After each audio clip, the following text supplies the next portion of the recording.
Quem compara, escolhe a melhor. Unicatólica EAD. Supermercado JV, uma economia para você.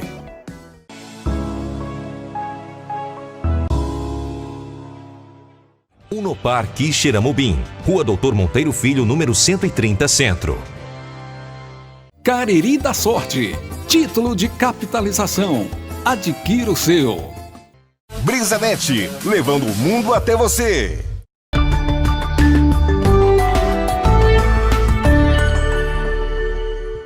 O doutor Paulo, advogado, doutor Paulo Goiás, sobre essa nova medida aí, essa resolução do TRE, do Tribunal Regional Eleitoral aqui do Estado do Ceará, que traz essas recomendações, na verdade, proíbe essa questão das atas, né? A passeata, a carreata, a caminhada, que gere aglomeração.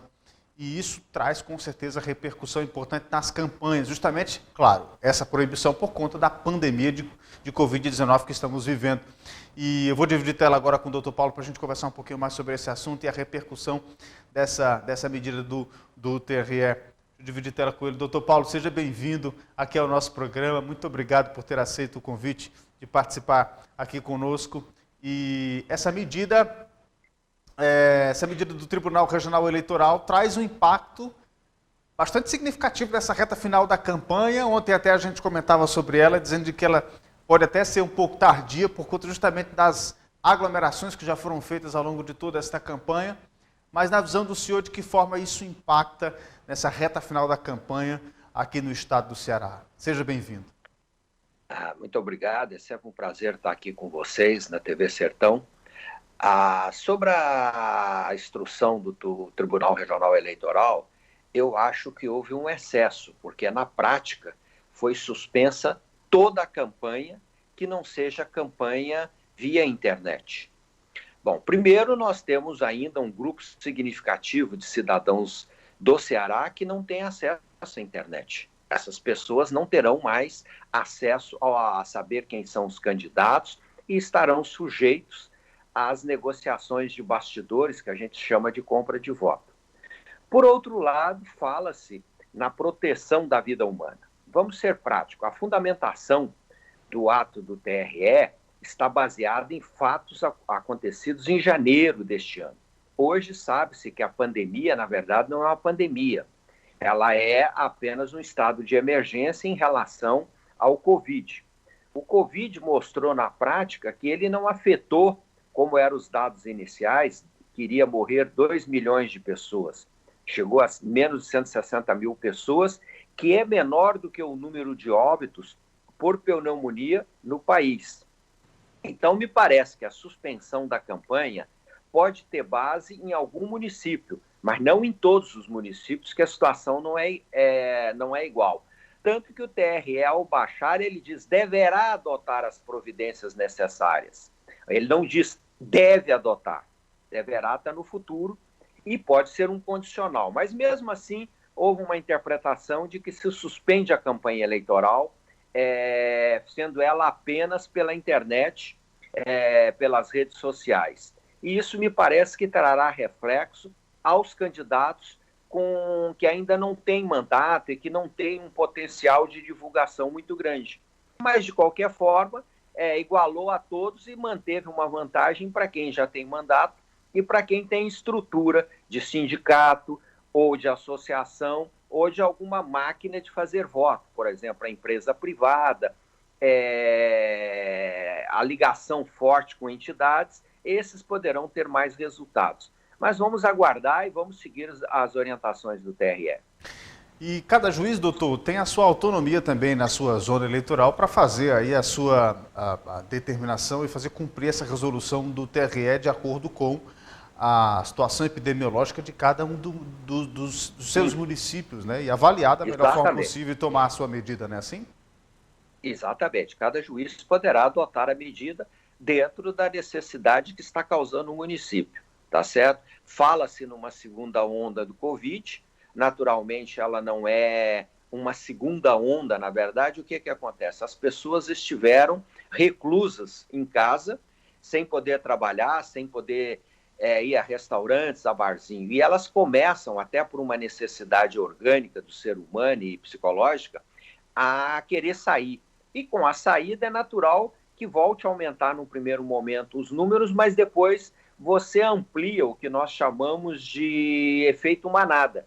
Quanto mais pessoas pega e sobrevive, maior a capacidade de imunização para a doença. Então, me parece que hoje o Covid no país, com todo respeito a quem pensa em contrário, ele é mais uma doença para o país e não mais uma calamidade. Doutor, esses reflexos nessa campanha, certamente a partir de agora, nessa reta final, isso vai trazer, digamos assim, uma diminuição esse arrefecimento aí, portanto, dessas movimentações que estavam acontecendo aqui no estado do Ceará, especialmente aqui na nossa região também, e vai aumentar a incidência dessa corrida à internet. E aí a gente sabe que internet é um campo bastante difícil de você tomar conta ou de você ter controle ou pouco disso. E aí você acaba ocasionando também outros tipos de possíveis crimes eleitorais através da internet. Como é que se consegue manter uma fiscalização e como é que você consegue controlar esse avanço dos candidatos na rede social e na internet? Bom, o avanço não vejo problema nenhum. Acho que será o caminho natural, já que está praticamente proibido tudo. Agora, cabe aos partidos, aos candidatos, a fiscalização dos excessos. Eu, por exemplo, sou especialista em rede para evitar os excessos, ou seja, qualquer pessoa, um candidato que eu esteja assessorando, que praticar um crime de calúnia, injúria ou difamação, ela responde automaticamente a uma representação para tirar a propaganda do ar, da internet, ela responde a uma queixa-crime, que é encaminhada ao TRE para abertura de ação penal, e ela responde uma ação de perdas e danos morais no juizado especial, que o valor máximo é R$ 42 mil, quer dizer, ela responde por 41.950. Por que isso? Porque você tem o direito da livre expressão e deve exercê-lo. Eu acho que todo cidadão deve manifestar o seu pensamento em relação a candidato, em relação a partido, em relação à situação da sua área de abrangência, ou seja, o seu município, o seu estado e até da União. E agora está muito em moda até da eleição americana. Mas isso não significa que você possa ultrapassar o limite da legalidade e ofender a honra objetiva e subjetiva de candidatos ou pessoas. Para isso, a Constituição tem 2 dispositivos que asseguram o ressarcimento pelo dano moral à imagem e pelo dano moral à pessoa. Então, as pessoas que forem fazer acusações levianas na internet devem ter muito cuidado. Tem gente que acha que você entrar no Facebook ou no Instagram ou em qualquer outra rede social, você tem liberdade total de falar o que quer e que você não vai ser descoberto. Está errado. Cada postagem tem o que nós chamamos de URL. Cada URL é o endereço exato da postagem que a pessoa faz, que você tem acesso através da própria postagem, daqueles 3 pontinhos que tem lá em cima. Obtido o URL daquela postagem, você pode ir para a justiça, mostrar que a postagem excedeu ao limite da crítica e que a pessoa imputou ofensa à honra objetiva ou subjetiva do candidato ou do cidadão. E, neste caso, a pessoa vai responder. Eu mesmo tenho adotado aqui no Ceará, para os clientes que eu estou ajudando, uma série de medidas para retirar da internet as acusações levianas feitas por cabos eleitorais e por cidadãos que se acham acima da lei. E nós temos obtido 95% de liminares e tirado do Facebook, do Instagram, essas publicações. Doutor, isso é uma vigilância constante que tem que ser feita, né? Sim, com certeza. E os candidatos têm que ter uma equipe jurídica bastante grande, ampliada, para poder abarcar tudo isso. Não precisa tão grande, viu? Basta ter uma equipe de pessoas que monitore a rede. Monitorada a rede, as ações elas têm um caráter padrão. E você faz uma ação dessa entre 15 e 20 minutos, tá certo? Entre copiar o URL, fazer a fundamentação e aproveitar. Na Justiça Eleitoral, normalmente se usa ações em formulários, padrões já pré-definidos. mas você precisa ter uma equipe boa de pessoas que monitorem a rede. O senhor tem registrado, o senhor já falou sobre a atuação do senhor aqui no Estado, mas o senhor tem registrado um crescimento desse tipo de ação nessa eleição ou não? Olha, até a data de anteontem, que foi quando baixou a portaria, as nossas ações reduziram em muitos ataques que estavam ocorrendo. Por quê? Vamos ser práticos. Uma pessoa que posta lá que o candidato A é ladrão, sem ter prova, ela está sujeita, primeiro, a responder um processo crime. Tudo bem que a pena é pequena, é até 2 anos. Só que ela vai ter que pagar um advogado. Um advogado, para defendê-la no crime, vai cobrar entre 3 e 200 mil reais, 300 mil reais, depende do advogado que ela contratar. Segundo, ela vai responder uma ação de perdas e danos morais, que ela vai ter que contratar um advogado, que não vai cobrar dela menos do que 10% do valor da causa. Significa o quê? Que essa pessoa poderá ter um gasto por publicação de 10 mil reais, no mínimo, sem contar se ela vier a perder para pagar de indenização ao candidato. Então, a pessoa tem que pensar muito. Quem é que tem hoje disponível 10, 12 mil reais para gastar só com advogado para uma ação? Agora, naturalmente, cada ação cada postagem gera uma ação, se for identificada logo. Se levar 1, 2 dias, todas as ações do período entram na mesma ação. Então, poderá uma pessoa que ficar com ofensa permanente responder a 30, 40 ações. Quanto é que vai custar este advogado? Por outro lado, se tiver envolvimento do partido político, do candidato, ou se tiver a organização criminosa eleitoral, o que é isso? É quando o candidato, partido ou coligação contrata mais de 2 pessoas para fazerem fake news. Você tem uma organização criminosa.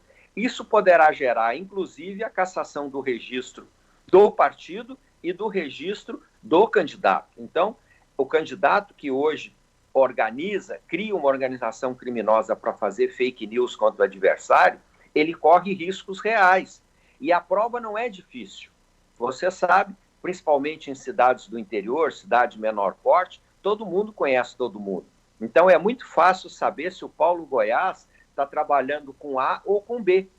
E isso, a prova é fácil de ser feita. Então, o que eu recomendo aos candidatos, deixem de fazer fake news. Uma coisa é aquela crítica pesada contra a administração passada de um candidato ou contra os atos que ele praticou. Outra coisa é imputar a ele a prática de crime ou imputar a ele uma difamação ou injúria. Então, é uma linha tênue entre a crítica e o que seja crime. E a Justiça Eleitoral tem sido muito dura com relação a fake news, seguindo a orientação do Supremo Tribunal Federal. Doutor Paulo, para a gente finalizar a nossa conversa, uma última dúvida. Por exemplo, um determinado candidato ele tem um apoiador e esse apoiador ofende o seu adversário. É claro que quem escreveu ele vai ser passível de punição.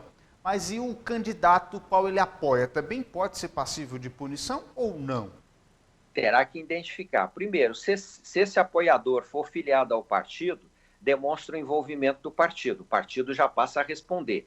Se esse apoiador ele tiver uma demonstração de que ele está com o candidato e que o candidato sabe do que ele está fazendo, com certeza o candidato responde. Então tem que ser uma fiscalização do seu grupo e também do grupo do adversário, né?